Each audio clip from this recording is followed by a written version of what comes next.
Live from election headquarters on the campus of Florida A&M University, this is a FAMU News 20 at 5 special report, Election 2008. Now, here are Brent Hatchett and Courtney Sims. Good evening and thank you for joining us. I'm Brent Hatchett. And I'm Courtney Sims. Tonight, our News 20 at 5 team comes together for a special election show to deliver the results of the 2008 general election. Well, the highly anticipated presidential race is near an end. The numbers are still coming in, but it appears at least at this point, Barack Obama may become our new president-elect of the United States. After 2 years of intense campaigning, voters across the country cast their ballots to elect a historical presidential team. Along with many other factors, the ongoing war in Iraq and the country's economic meltdown has played a major role in this election. And today marks many firsts in this historic election. 20 at 5 reporter Sandra Weathers explains just how historical this election is. Once ballots are cast and the tallies are in, the 2008 presidential election will prove to be one of the most monumental elections in United States history. Today marks the first time a black man and a woman are on the ballot for a seat in the White House. Democratic presidential nominee Barack Obama is running against Republican candidate John McCain, who has the first female vice presidential nominee, Sarah Palin, on his ticket. Both men and women Republican voters think this selection of Palin was a positive step towards the future. But a woman, if she's good, I think she will make a good president.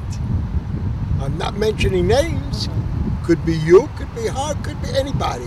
On the other hand, supporters of Obama say they aren't voting for Obama because of his race. 83-year-old Picola Cooper says she remembers a time when it was hard for blacks in this country.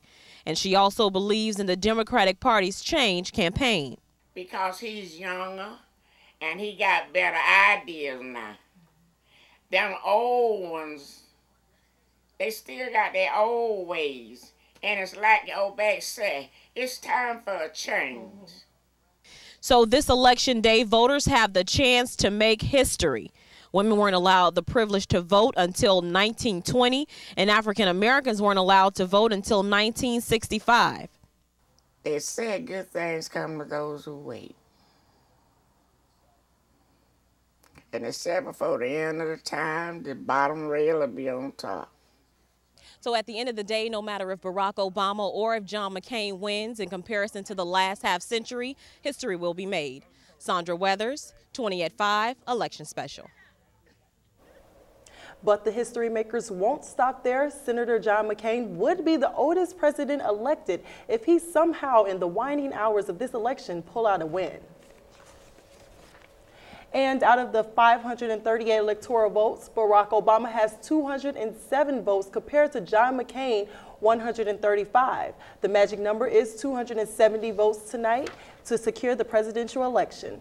Closely watched swing states like Colorado, Pennsylvania, All right, now we have breaking news. Barack Obama has already won with 297 electoral votes. Swing states such as Ohio, Florida, and Indiana all have played a major part in this election. Most of the states, Indiana and Ohio, are generally red states, but who generally favor the Republican Party.